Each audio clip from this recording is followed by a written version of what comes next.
দুঃখের জীবন, কি বলবো।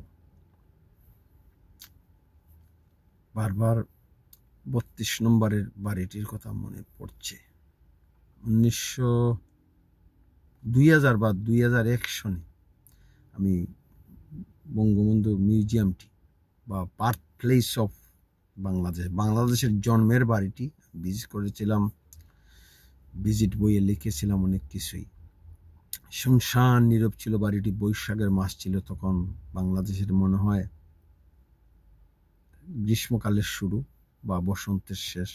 রৌদ্রোজ্জ্বল একদিনে বাড়িটিতে গিয়েছিলাম।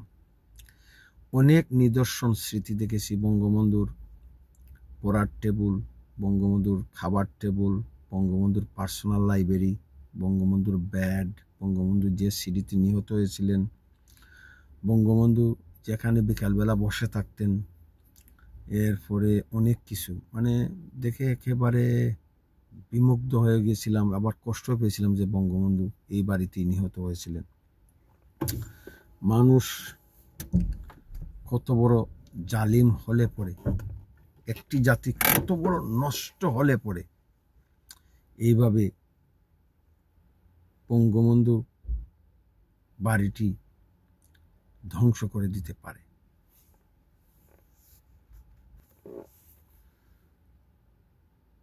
বঙ্গবন্ধু বাড়ি রক্ষায় ব্যর্থতার জন্য ডক্টর ইউনূসের একদিন বিচার হবে এই বাংলার মাটিতে। ডক্টর ইউনূসকে এর জবাব দিতে হবে। বৈষম্য বিরোধী ছাত্রদের জবাব দিতে হবে এবং এদেরও বিচার হবে। কারণ এই দিন নয়, আরো দিন আসছে। শেখ হাসিনাও ভাবতো তার সুদিন সবসময় থাকবে, কিন্তু থাকে নাই। ফেসিস্ট শেখ হাসিনারও বিদায় হয়েছে। ফেসিস্ট শেখ হাসিনার খুন, গুম, হত্যা, ভুলের কারণে, মানবতা বিরোধী কর্মকাণ্ডের কারণে জাতি রাষ্ট্রের জন্মের সাথে জড়িত যেই বাড়িটি ৩২ নম্বর বাড়ি, এই বাড়িটি কোনো অবস্থাতেই ভাঙ্গা যায় না, ভেঙে দেওয়া যায় না। কিন্তু বাংলাদেশের মানুষ, বৈষম্য বিরোধী ছাত্ররা কিছু উগ্রবাদীদের উস্কানিতে বঙ্গবন্ধুর বাড়িটি ধ্বংস করে দিয়েছে। আপনি যান, ভারতে যান, মহাত্মা গান্ধীর বাড়ি জাতির তীর্থস্থান হিসাবে পরিচিত। আপনি পাকিস্তানে যান, জিন্নার বাড়ি জাতির তীর্থস্থান হিসাবে পরিচিত। তারা এই বাড়িটিকে সুন্দর করে রেখেছে। বাড়িটি হাজার হাজার লক্ষ লক্ষ মানুষ ভিজিট করে, কিন্তু কুলাঙ্গার বাঙালিরা, এদের বাঙালি বলতে আমার কষ্ট হয়, যে বাড়ি থেকে বাংলাদেশের স্বাধিকার, স্বাধীনতা, স্বায়ত্তশাসনের ডাক এসেছিল, যে বাড়িতে বসে বঙ্গবন্ধু বাংলাদেশকে স্বাধীন করার পরিকল্পনা করেছিলেন জাতীয় নেতাদের নিয়ে,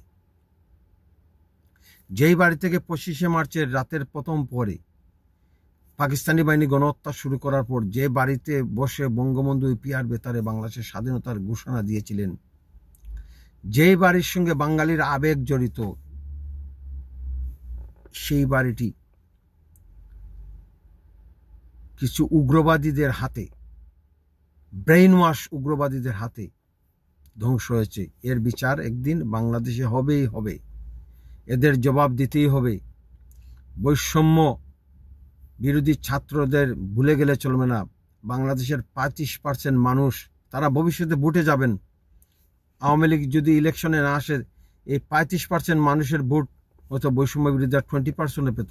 এই বঙ্গবন্ধু বাড়ি ভাঙ্গার পর আওয়ামী লীগের একটি ভোটও, আওয়ামী লীগ সমর্থকদের একটি ভোটও বৈষম্য বিরোধীরা পাবে না, 5টি সিটও পাবে না। তখন দেখা যাবে তারা কোথায় যায়। আমি বাংলাদেশের ভবিষ্যৎ খুবই অন্ধকার দেখতেছি। হয়তো বাংলাদেশ একটি ব্যর্থ রাষ্ট্রে পরিণত হবে, হয়তো বাংলাদেশ একটি তালেবানি রাষ্ট্রে পরিণত হবে। পুরাতন তালেবান, নতুন তালেবান নয়। গতকাল বঙ্গবন্ধুর ভাঙ্গা বাড়ি দেখতে গিয়ে একজন মহিলা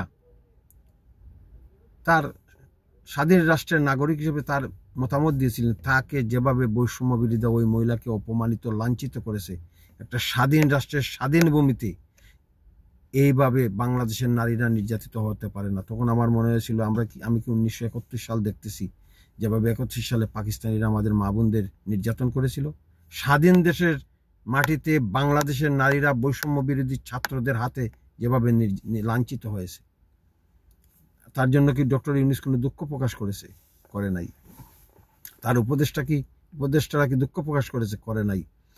বাংলাদেশে নয়া ফেসিবাদ আসতেছে আবার। আমরা শেখ হাসিনা ফেসিসকে বিদায় দিয়েছি, কিন্তু আবার নতুন ফেসিবাদ আসতেছে। নতুন ফেসিবাদ না আসলে পরে একজন মহিলা তার মতামত ব্যক্ত করেছে, বঙ্গবন্ধুর বাড়ি নিয়ে তার দরদ থাকতেই পারে, যে বাড়ির সঙ্গে বাংলাদেশের ইতিহাস জড়িত, যে বাড়ির সঙ্গে বাংলাদেশের ঐতিহ্য জড়িত,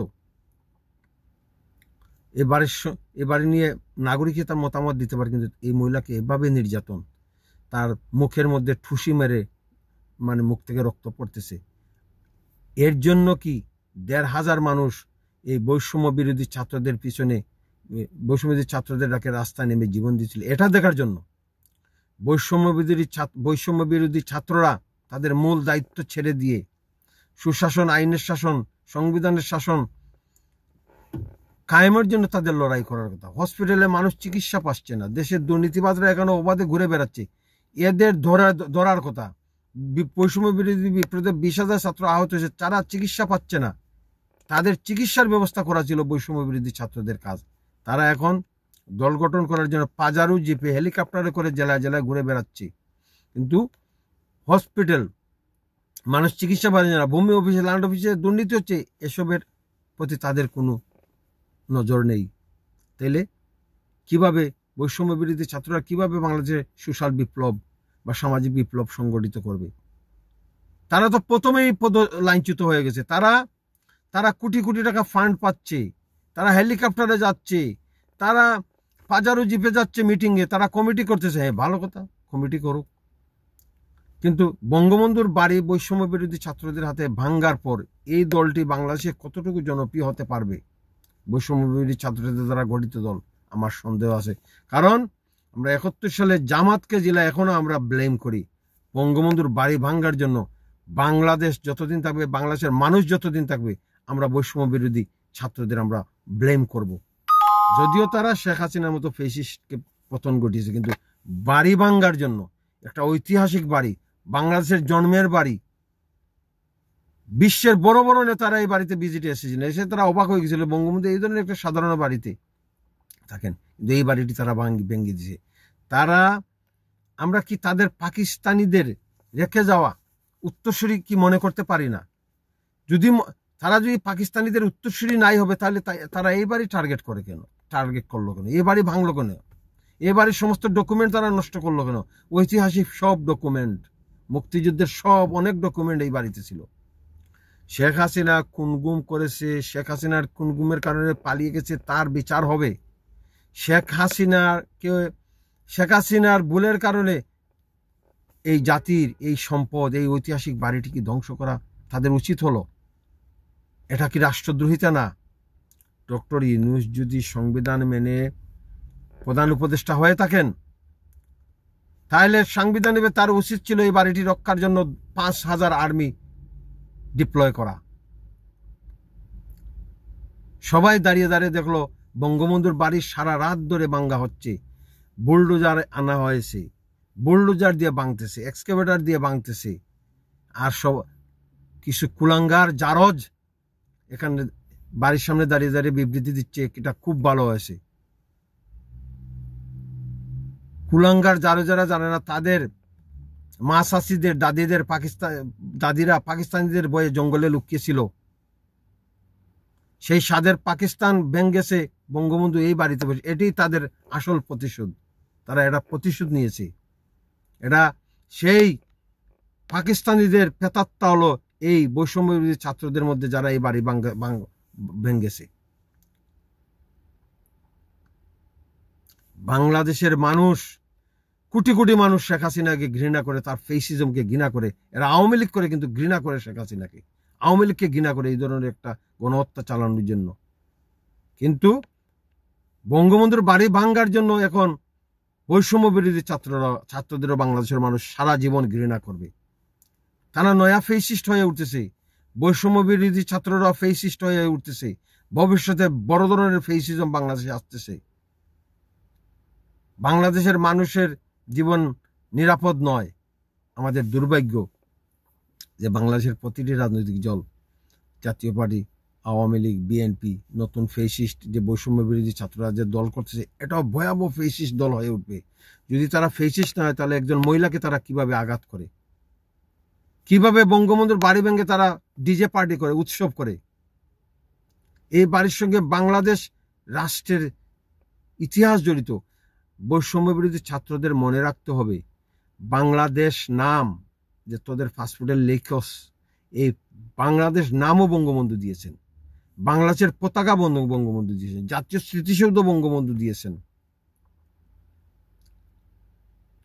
এটার নাম ছিল পূর্ব পাকিস্তান, বাংলাদেশ নামই ছিল না।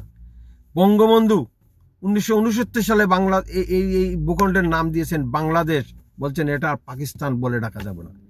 7ই মার্চের ভাষণে বঙ্গবন্ধু বলেছেন এই বাংলাদেশের, পূর্ব পাকিস্তান বলতে কোনো ওয়ার্ডই উচ্চারণ করেননি। 1971-কে অস্বীকার করা, 1971-এর গণহত্যাকে লুকানো, দামাচাপা দেওয়া, এটা বৈষম্য বিরোধী ছাত্রদের কাজ নয়। যদি তারা এসব করে, ইতিহাসে আস্থা করে নিক্ষিপ্ত হবে বৈষম্য বিরোধী ছাত্ররা। বৈষম্য বিরোধী ছাত্ররা ইতিহাস জানে না, তাদের ব্রেইন ওয়াশ হয়ে গেছে, তাদের সঙ্গে উগ্রবাদীরা জড়িত হয়েছে। সারা দেশে বঙ্গবন্ধুর মুরাল ভাঙা হয়েছে। জিন্না যদি তাদের জাতির পিতা থাকতো আর এভাবে মুরাল থাকতো, কিন্তু তারা জিন্নার মুরাল ভাঙতো না। যত দোষ বঙ্গবন্ধু তিনি তাদের স্বাদের পাকিস্তানকে ভেঙেছেন। স্বাদের পাকিস্তানকে আমরা কেন ভেঙেছিলাম? 70-এর নির্বাচনে আমরা জয়লাভ করার পর আমাদের হাতে তারা ক্ষমতা দেয়নি। 25শে মার্চ পর্যন্ত বঙ্গবন্ধু আলোচনা চালিয়ে গেছেন, এরপরে তারা ক্ষমতা দেয়নি। রাতের আধারে তারা 25শে মার্চের কালো রাতে গণহত্যা শুরু করে। এর পরিপ্রেক্ষিতেই তো আমরা তাদের স্বাদের পাকিস্তান ভেঙেছি। আমরা অস্ত্র তুলে নিয়েছিলাম, বাংলাদেশের লক্ষ লক্ষ মানুষ, সর্বদলের মানুষ, জামাত ছাড়া সব দলের মানুষ অস্ত্র তুলে হাতে নিয়েছিল। Awami League, communist party, nap, সবাই ঝাঁপিয়ে পড়েছিলাম যুদ্ধে।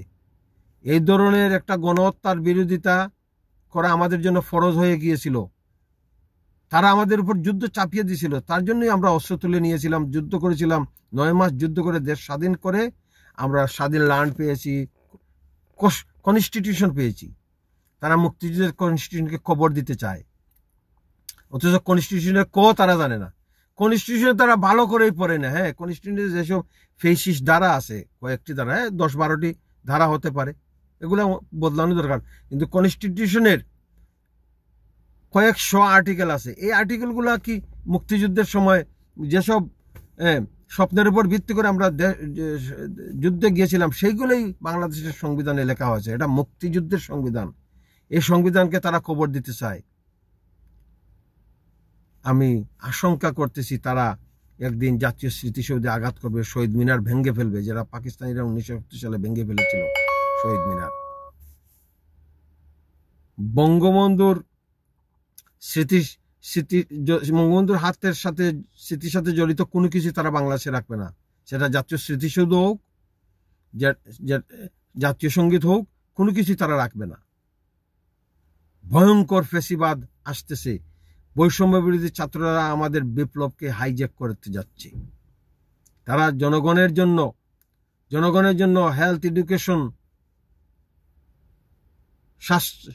অন্য বস্ত্র, শিক্ষা, চিকিৎসা, তারা রেভলিউশনারি বা পরিবর্তন না এনে তারা এখন ক্ষমতার জন্য পাগল হয়ে গেছে। তারা দেশকে উগ্রবাদের পথে নিয়ে যাচ্ছে।